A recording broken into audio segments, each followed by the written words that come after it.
ሰላም እንዴት አመሻችሁ? ስለ አርሰናል ዩቲዩብ ቻናል አድማጭና ተመልካቾቻችን እንዴት ቆያችሁን? እንደተለመደው ምሽት 4 ሰዓት ጋር ለእናንተ ስለ አርሰናል የተለያዩ መረጃዎችን ልናቀርብላችሁ መጥተናል። ላይክ እንዲሁም ሰብስክራይብ በማድረግ አብራችሁን ቆዩ።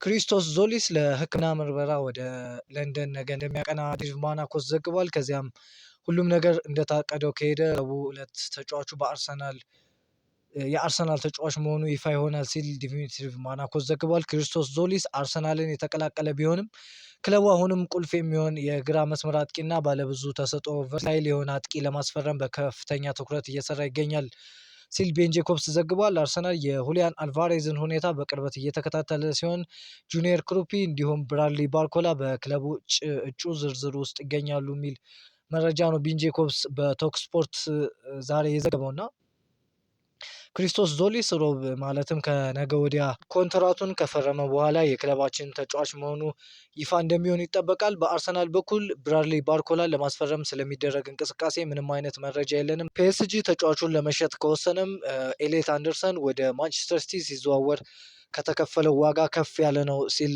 ዘግቧል። ዴቪድ ኦርንስቲን ክለቡ አሁን ባላቸው አቋም ለመሸጥ ፈቃደኛ አይደሉም። ሁሉንም ለማራዘም ይፈልጋሉ። ዝውውሩ የሚፈልገው ራሱ ባርኮላ ይመስላል ነው ያለው ዴቪድ ኦርንስቲን እና ብራድሊ ባርኮላ ይህን ዝውውር ራሱ የሚፈልገው ከሆነና ክለቡን ልቀቁኝ የሚል ከሆነ ፒኤስጂ ሊለቁ ይችላል። ነገር ግን ፓሪስ ሰን ጀርመን እስካሁን ብራድሊ ባርኮላን መልቀቅ አይፈልግም። ነገር ግን በሌላ በኩል ደግሞ ያን ዲያማንዴን ከአርቢ ላይፕዚግ ለማስፈረም እየሰራ ነው የሚገኘው። ፒኤስጂ ለብራድሊ ባርኮላ የሰጠው የዝውውር ዋጋ ማንቸስተር ሲቲ ለኤሌት አንደርሰን ከከፈለው 116 ሚሊዮን ፓውንድ በላይ እንደሚሆን ተገልጿል ሲል ነው ዴቪድ ኦርንስቲን የዘገበው እና ክለባችን ለዚህ ተጫዋች ይህን ያክል ዋጋ ይከፍላል ብዬ አላስብም በግሌ። ምክንያቱም በሞርጋን ሮጀርስ ዝውውር ላይም ዋናው ዝውውሩ እንዳይጠናቀቅ ያደረገበት ምክንያት ዋጋው ስለሆነ ለብራድሊ ባርኮላም ይህን ያክል ዋጋ ይከፍላሉ ብዬ አላስብም። በሚቀጥሉት ጊዜያት የምናየው ነው። ትላንት የወጣውን መረጃ እንይ እና ፋብሪዚዮ ሮማኖ ነበር የዘገበው። እኔም ወደ እናንተ አድርሼላችሁ ነበር። የማንዴ ጉዳይ በቅርበት እየተከታተልኩኝ ነው። ፒኤስጂ ከተጫዋቹ ጋር በውል ሁኔታዎች ላይ የቃል ስምምነት ላይ ደርሷል። ነገር ግን ከአርቢ ሌፕዚግ ጋር እስካሁን ስምምነት የለውም። በዚህ ዝውውር ሂደት ውስጥ መሳተፍ ይችሉ እንደሆን ለማወቅ በየቀኑ የሚጠይቁ ሌሎች ክለቦችም እንዳሉ ሰምቻለሁ። አርሰናል በቅርብ ቀናት ውስጥ ይህንን አድርጓል። ትዕይንቱ በስተጀርባ ወይም ከመጋረጃ ጀርባ የሚጠይቁ ክለቦች አሉ። አሁን ጉዳዩን የመጨረስ ኃላፊነት የፒኤስጂ ነው። አርሰናል ከሮጀርስ ጋር በግል የውል ሁኔታዎች ላይ ስምምነት ለመድረስ ተቃርቦ ነበር። ነገር ግን በመዘግየታቸው ሌላ ቡድን ጣልቃ ገብቷል። ከዲማንዴ ጋር በተያያዘ በግል የውል ሁኔታዎች ላይ ስምምነት ከተደረገ 3 ወይም 4 ሳምንታት አልፈዋል። ነገር ግን በመጨረሻ ክለቦች መካከል ስምምነት ላይ ለመድረስ ያስፈልጋል ሲል ነው ፋብሪዚዮ ሮማኖ የዘገበው እና በዚህ ዝውውር ፒኤስጂ ከተጫዋቹ ጋር በግል ስምምነት ላይ ደርሷል። ነገር ግን አርቢ ሊፕዚግ ጋር ስምምነት አላደረገም እና ፒኤስጂ ተጫዋቹ የሚፈልግ ከሆነ ዋጋውን ከፍሎ ማስፈረም እንደሚችል ነው። አርሰናል ግን እስካሁን ስለ ተጫዋቹ ሁኔታ ጥያቄን የጠየቀ እንጂ ሌላ ከተጫዋቹም ጋር እንዲሁም ከአርቢ ሊፕዚግ ጋር ሌላ ፈርዘር ወይም ከተጨማሪ የተወያየው ነገር የለም እና የዲያማንዴ ዝውውር በፋብሪዚዮ ሮማኖ የተዘገበው ዛሬ ላይ ይህንን ይመስላል። የያን ዲያማንዴ ወኪሎች ለተጫዋቹ ጥያቄ ለማቅረብ በተፈጠረው መዘግየት ዙሪያ ግልጽነት ለማግኘት ከፒኤስጂ ባለስልጣናት ጋር አስቸኳይ ስብሰባ መጥራታቸው ተዘግቧል። የተጫዋቹ ወኪል ፒኤስጂ አሁንም ዝውውሩን ለመፈጸም ፍላጎት እንዳለው ወይም ደግሞ ሌሎች አማራጮች መመልከት የሚያስፈልግበት ጊዜ መሆኑን ማወቅ ይፈልጋሉ ሲል አንዳንድ መረጃዎች ዛሬ ይወጡ ያሳያሉ እና ከዝውውሩ ጋር በተያያዙ ውስብስብ ጉዳዮች በተለይም ከምስል መብት ኤጀንሲዎች ጋር በተያያዘ በተፈጠረው ችግር ምክንያት ፒኤስጂ ያን ዲያማንዴን ዝውውር ለመሰረዝ ተዘጋጅቷል ሲል ሚልክ ትራዮሬ የተሰኘ ዘጋቢ ዘግቦታል እና ፒኤስጂ ለዚህ አይቮሪ ኮስታዊ የክንፍ ተጫዋች አማራጭ ሆኖ እንዲያገለግል ኤላይ ጁኒየር ክሩፒን ለማስፈረም እንቅስቃሴ ለመጀመር አቅዷል የሚል መረጃ ነው የወጣውና አሁንም ፒኤስጂ ተጫዋቹን ማስፈረም እንደሚፈልግ ነገር ግን አንዳንድ ነገሮች ላይ ችግር እንደፈጠሩበት ነው መረጃዎች የሚያሳዩ። አርቢ ላይፕዚግ ለ19 ዓመቷ አይቮሪ ኮስታዊ የክንፍ አጥቂ የአንድ የማንዴ 110 ሚሊዮን ዩሮ 93.5 ሚሊዮን ፓውንድ የዝውውር ዋጋ ተመን አውጥቶበታል የሚል መረጃ ነው ዛሬ ከኢኩዌፕ የፈረንሳዩ ጋዜጣ የወጣው እና በጣም አሁን ላይ በተለይ ኤሌት አንደርሰን በዛ ዋጋ በእንግሊዝ ታሪክ ከፍተኛ በሆነ ለጊዜው ወደ ማንቸስተር ሲቲ ከሄደ በኋላ በተለይ አጥቂ ቦታ ላይ ያሉ ተጫዋቾች ዋጋ በጣም ከፍ እያለ ነው። ቡድኖችም ለተጫዋቾቻቸው የሚፈልጉት ከፍ እንዳለ ነው። ምክንያቱም የእሱን ቤንች ወይም የእሱ ዝውውር ለውጦታል የማለት አይነት የሚታየው 19 ዓመቱ ክንፍ አጥቂ አንድ የማንዴ እንደ ትልቅ ዝውውር አማራጭ አድርጎ እየተመለከተው ይገኛል ሲል የክሪስቶስ ዞሊስን ዝውውር በመጀመሪያ የዘገበው ሱፐር ማሪዮ የተሰኘ ዘጋቢ ዘግቧል። እና ሚካ ጎትስ እንዲሁም ኬሪም አላጅቤጎቪች በግራ ክንፍ አጥቂነት ቦታ አርሰናል ሊያስፈርማቸው ከሚፈልጋቸው ተጫዋቾች ዝርዝር ውስጥ ይገኛል ሲል ቶም ካንተን የፉትቦል ለንደኑ ዘጋቢ ዘግቧል። ሚካ ጎትስ በአያክስ በግራ ክንፍ አጥቂ የሚጫወት ታዳጊ ነው። 11 ቁጥር ለባሽ ነው። ጥሩ ተጫዋች ነው። እኔም በግሌ ብዙ ጊዜ ቪዲዮዎችን አይቻለሁ። ነገር ግን አላጅቬጎቪች የሚባለውን ተጫዋች እኔም ዛሬ ነው ስሙን ራሱ የሰማሁት እና ቶም ካንተን የፉትቦል ለንደኑ ዘጋቢ እንደዘገበው አርሰናል በዚህ ቦታ በግራ ክንፍ አጥቂ ቦታ ላይ እያያቸው የሚገኝ ተጫዋቾች እንደሆኑ ነው የዘገበው። በሌላ ደግሞ ግራይም ቤሊ እንደዘገበው አርሰናል የአትሌቲኮ ቢልባውን የክንፍ አጥቂ ኒኮ ዊሊያምስ ለማስፈረም አዲስ ንግግር ጀምረዋል። ተጫዋቹ በድጋሚ የአርሰናል ዋነኛ የዝውውር እጩ ሆኖ የመጣ ሲሆን የስፖርት ዳይሬክተሩ አንድሪያ በርታ እሱን ማስፈረም የሚቻልበት ሁኔታ ለማመቻቸት ውይይት አድርገዋል የሚል መረጃ ነው ይዞ የወጣው እና ኒኮ ዊሊያምስ በተለይ በክለባችን ባለፉት ዓመታት ሲፈለግ የነበረ በሚካኤል አርቴታ በጣም ተመራጭ ተጫዋች ነው። በግራ ክንፍ አጥቂ በስፔን ትላንት የዓለም ዋንጫን ማንሳት ችሏል እና በዛ ቦታ ጋር በጣም ሲፈለግ ነበር። በተለይ ተጫዋቹ ወደ ባርሴሎና መሄድ ፈልጎ ነበር። ነገር ግን በመጨረሻም ያንን ሁሉ ነገር ትቶ በክለቡ በአትሌቲኮ ቢልባኦ የ10 ዓመት በሚደንቅ ሁኔታ የ10 ዓመት እስከ 2035 የሚያቆየውን ውል ፈርሞ ነበር። ነገር ግን ባለፈው የውድድር ዓመት በጉዳት ምክንያት ብዙ ጨዋታዎችን አላደረገም። የተቸገረበት ሁኔታ ነው የታየው እና ተጫዋቹ በዚህ የዝውውር መስኮት ምናልባት ከክለቡ ሊለቅበት የሚችልበት ሁኔታዎች እንዳሉና አርሰናልም እዚህ ዝውውር ላይ ምናልባት ሊመለስ የሚችልበት ሁኔታዎች እየተፈጠሩ እንዳሉ ነው ግራይም ቤሊ የዘገበው።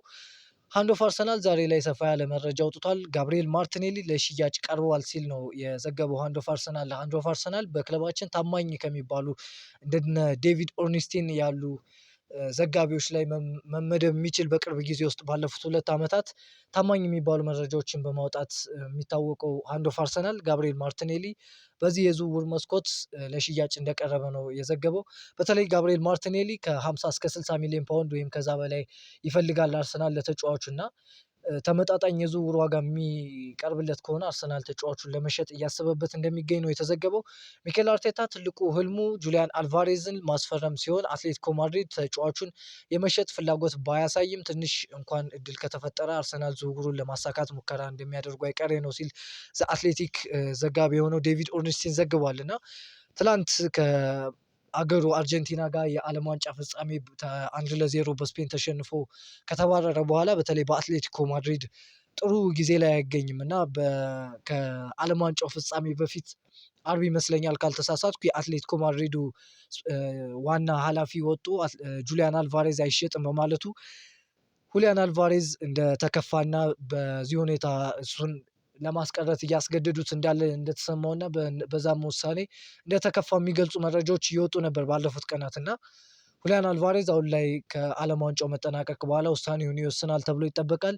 ወደ ባርሴሎና ማሄድ ከሆነ ምናልባት ሌላኛው መዳረሻው የሚሆነው አርሰናል ክለባችን አርሰናል እንደሚሆን ነው የሚዘገበው እና አርሰናል በተለይ በሚካኤል አርቴታ በጣም ይሄ ተጫዋች ይፈልጋል እና ለሲስተሙ ወሳኝ ተጫዋች አድርጎ ነው የሚያስበው። ወደ ባርሴሎና መሄድ የማይችል ከሆነና አትሌቲኮ ማድሪድ በሀሳቡ ከጸና ያም ደግሞ ለባርሳ እንዲሁም ለሪያል ማድሪድ ለተፎካካሪዎቹ ስፔን ውስጥ ላሉ ክለቦች መሸጥ እንደማይፈልግ ግልጽ አድርጓል እና በዛ የሚጸና ከሆነ ምናልባት ሁሊያን አልቫሬዝ ወደ ክለባችን እንደሚመጣ እየተገለጸ ነው የሚገኘው። አርሰናል በዚህ ክረምት ክለቡን ወደ ተሻለ ደረጃ ለማሸጋገር ትልቅ ለውጥ የሚያመጡና አስገራሚ የዝውውር ስራዎችን ለመስራት ሙሉ በሙሉ ዝግጁ እንደሆኑና ገንዘቡም እንዳላቸው ተገልጿል ሲል አዳም ክራፍተን የተሰኘ ዘጋቢ ዘግቧል።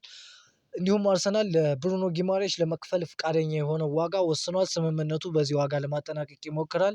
ኒውካስል በጉዳዩ ላይ ለመስማማት ፈቃደኛ ካልሆነ አርሰናል ትኩረቱን ወደ ሌሎች አማራጭ አማካኝ ተጫዋቾች ያዞራል ሲል ትላንት ዴቪድ ኦርንስቲን ዘግበው ነበር እና አርሰናል ብሩኖ ጊማሬሽን ለማስፈረም ከፍተኛ ጥረት እያደረገ ነው ሲል ሳም ዋላስ የቴሌግራፉ ዘጋቢ ዛሬ ዘግቧል። ኒውካስትል ለብሩኖ ጊማሬሽ ከ80 እስከ 85 ሚሊዮን ፓውንድ ይፈልጋሉ። ከዚህ ባነሰ ዋጋ ለመሸጥ ፈቃደኛ አይደሉም ሲል ሃንድ ኦፍ አርሰናል ዘግቧል። አርሰናል ግን ከ70 እስከ 80 ባለው የዝውውር ዋጋ ነው ለማስፈረም የሚፈልጉት በተለይ ባለፉት ሳምንታት ሲወራ እንደነበረው እና ምናልባት መስማማት ከቻሉ በዚህ ዝውውር ላይ ኒውካስትልም ትንሽ ዋጋውን መቀነስ ከቻለ ለብሩኖ ጊማሬሽ ለሰጣቸው አገልግሎት እንዲሁም ለተጫዋቹ ለነበረው ስነምግባር ብለው የሚቀንሱ ከሆነ ምናልባት የሚስማሙበት እድል እንዳለ ነው የሚዘገበው። ነገር ግን ኒውካስትል ዩናይትድ በዋጋው የሚጸና ከሆነ ምናልባት ይህ ዝውውር ላይሳካበት የሚችልበት እድል እንዳለ ነው የተገለጸው እና በተለይ ከትላንት ወዲያ ይመስለኛል ሃንድ ኦፍ አርሰናል ይዞት እንደወጣው መረጃ አርሰናል በተጫዋቾቹ ላይ ያለው የዋጋ ቁርጠኝነት ለዚህ ተጫዋች ይህን ያክል ነው ለማስፈረም ማወጣ የሚል እቅድ አለው እና ከዛ በላይ ከሆነ ተጫዋቾቹን ጥሎ ለመውጣት እያሰበ እንደሚገኝ ነው ሃንድ ኦፍ አርሰናል የዘገበው እና ምን ያክል ተጫዋቾች ላይ ይህን ነገር ያደርጋል ትልቅ ጥያቄ ነው። ምክንያቱም በዚህ የሚቀጥል ከሆነ ዋጋም የሚያስከፍለን ነው የሚሆነው። በሌላ ዜና አርሰናል የፓላሱን ተከላካይ ማክሰንስ ላኩዋ ላይ ፍላጎት አለው ብዬ ከዘገብኩ በኋላ አሁን ፍላጎታቸው ቀዝቅዟል። ይልቁንም ኮንሳ ላይ ፍላጎት አላቸው ሲል ሃንድ ኦፍ አርሰናል ዘግቧል። አርሰናል የኮሞውንም ጃኮብ ራሞንን ለማስፈረም ፍላጎት ቢኖራቸውም ክለቡ ተጫዋቹን የመልቀቅ ዓላማ የለውም ሲል ነው የዘገበው ሃንድ ኦፍ አርሰናል። ቤን ጄኮብስ እንደዘገበው አርሰናል ስለ ማክሰንስ ላኩዋ ጥያቄ አቅርቧል። ክሪስታል ፓላስ ለተጫዋቹ ያስቀመጠው የመጀመሪያ ዋጋ ግምት 55 ሚሊዮን ፓውንድ ነው ሲል ዘግቧል። ለተጫዋቹ ጥያቄ ያቀረበው በዋጋ ደረጃ ሳይሆን ስለ ዝውውር ሁኔታ ነው ክሪስታል ፓላስን ጠይቋል እያለ የሚገኘው ቤን ጄኮብስ እና ቶም ባርክሊም ትላንት እንደዘገበው አርሰናል ዊሊያም ሳሊባ ላይ በደረሰው ጉዳት መፍትሄ ለመሆን ጆን ስቶንስን በነፃ ዝውውር ፍሪ ትራንስፈር ለማስፈረም የሚያስችልበትን ያልተጠበቀ ስምምነት እያሰበ ነው ሲል ዘግቧል። በተለይ ዛሬ ላይ ደግሞ ግራይም ቤሊ የቲምቶክ ዘጋቢው እንደዘገበው አርሰናል ጆን ስቶንስን ለማስፈረም ፍላጎት ካላቸው በርካታ ክለቦች መካከል አንዱ ሆኗል። በዓለም ዋንጫው ላይ ያሳየው ብቃት ተጫዋቹ አሁንም በከፍተኛ ደረጃ መጫወት እንደሚችል የአውሮፓ ታላላቅ ክለቦች እንዳሳመነ ምንጮች ይጠቁማሉ የሚሉ መረጃዎች ነው ከግራይም ቤሊ የወጡት እና ጆን ስቶንስ በማንቸስተር ሲቲ ቤት ለብዙ ዓመታት የቆየ ተጫዋች ሲሆን ነገር ግን ባለፈው የውድድር ዓመት ከማንቸስተር ሲቲ ጋር ተለያይቶ በዚህ የውድድር ዓመት በነፃ ማስፈረም ማንኛውም ክለብ ይችላል ተጫዋቹን እና አርሰናልም እንደ አማራጭ እያየው ነው የሚገኘው እና በተለይ በነፃ እንደመምጣቱ ምናልባት አርሰናል በዚህ ተጫዋች ላይ ትኩረት አድርጎ ሊሰራበት የሚችልበት እድል እንዳለ እየተዘገበ ነው የሚገኘው እና ስለ ተከታይ ቦታ ጋር ያለው መረጃ ይሆን ነው። በትላንት በዓለም ዋንጫው ስፔን አርጀንቲናን 1-0 አሸንፋ ስትበላ የክለባችን ተጫዋቾች ማርቲን ዙበሜንዲ፣ ሚኬል ሜሪኖ እንዲሁም ዴቪድ ራያ ዋንጫውን ማሳካት ችሏል ከሀገራቸው ስፔን ጋር። በተለይ ዴቪድ ራያ አንድም ጨዋታ አልተጫወተም። ምክንያቱ ደግሞ የስፔኑ አሰልጣኝ ሉዊስ ዲላፎንቴ የኡናይ ሲሞንን በአንደኛ በረኛነት ለማሰለፍ መምረጣቸው ተከትሎ ነው እና ከ12 ዓመታት በኋላ አርሰናል 3 የፊፋ ዓለም ዋንጫ አሸናፊዎችን ዳግም ወደ ክለባችን የሚቀላቀሉ ይሆናል። ዴቪድ ራያ በአንድ የውድድር ዓመት ሁለቱንም የዓለም ዋንጫ እና የእንግሊዝ ፕሪሚየር ሊግ ዋንጫ በማሸነፍ በታሪኩ የመጀመሪያው ግብ ጠባቂ መሆን ችሏል።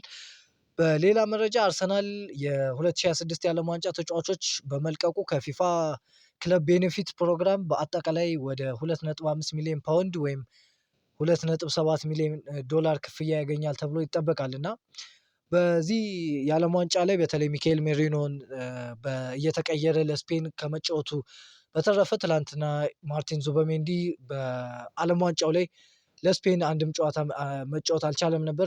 ነገር ግን ትላንት ተቀይሮ ገብቶ ለስፔን የመጀመሪያ ጨዋታውን ማድረግ ችሏል። ምክንያቱ ደግሞ በዙበሜንዲ ቦታ ሮድሪጎ የሚባል የማንቸስተር ሲቲው ምርጥ ኮከብ ስላለ ነው እና ማርቲን ዙበሜንዲ ተቀይሮ ገብቶ ትላንት ለስፔን ጨዋታውን ማድረግ ችሏል። ስፔንም በአለቀ ደቂቃ በፌሬራን ቶሬስ አማካኝነት ጎል አስቆጥራ አርጀንቲናን 1-0 በማሸነፍ ከ2010 ዓለም ዋንጫ በኋላ ከ16 ዓመታት በኋላ ማለትም ስፔን ሁለተኛ የዓለም ዋንጫዋን አሸንፋለች። በሌላ ዜና የአርሰናል ተጫዋቾች ከጉዳት ጋር እየተሰቃዩ ነው የሚጫወቱት። ከራይስ፣ ሳሊባ፣ ቲምበር እንዲሁም ሳካ በተጨማሪ ጋብሪኤል ማጋሊሽም ጉልበቱ ላይ ዘላቂነቱ አልታወቀም። ከኤቨርተን በተመሳሳይ እንደዚህ አይነት ጉዳት ላይ ይገኛል ሲል ሳም ዋላስ ዘግቧል። የክለባችን ተጫዋቾች ዛሬ ወደ ክለባችን የልምምድ ማዕከል ለንደን ኮሎኒ በመመለስ ወይም ሾባ ሪያሊቲ ሴንተር በመመለስ ልምምዳቸውን ጀምረዋል። ቤን ዋይት፣ ካላፊዮሪ፣ ቲምበር፣ ጄሱስ እና ስኬሊ እንዲሁም ሞስኩዌራን እና ኔልሰንን ያካተተው የክለባችን ቡድን ለቅድመ የውድድር ዓመት ልምምድ ወደ ክለባችን የልምምድ ማዕከል ተመልሰው ዛሬ ልምምዳቸውን ጀምረዋል። ይህም ይበል የሚያስብል ነው። ሌሎችም በዓለም ዋንጫ ሲሳተፉ የነበሩ ተጫዋቾች ከእረፍት ከ3 ከ4 ሳምንት በኋላ ከእረፍት በኋላ የሚመለሱ ይሆናል። ለዛሬ የነበሩ መረጃዎች እነዚህን ይመስላሉ። እስከዚህ ስለተከታተላችሁን እናመሰግናለን። ላይክ እንዲሁም ሰብስክራይብ ያላችሁን ሀሳብ ደግሞ ኮሜንት ጋር አስቀምጡልን። ነገ እንገናኛለን። ደህና እደሩ።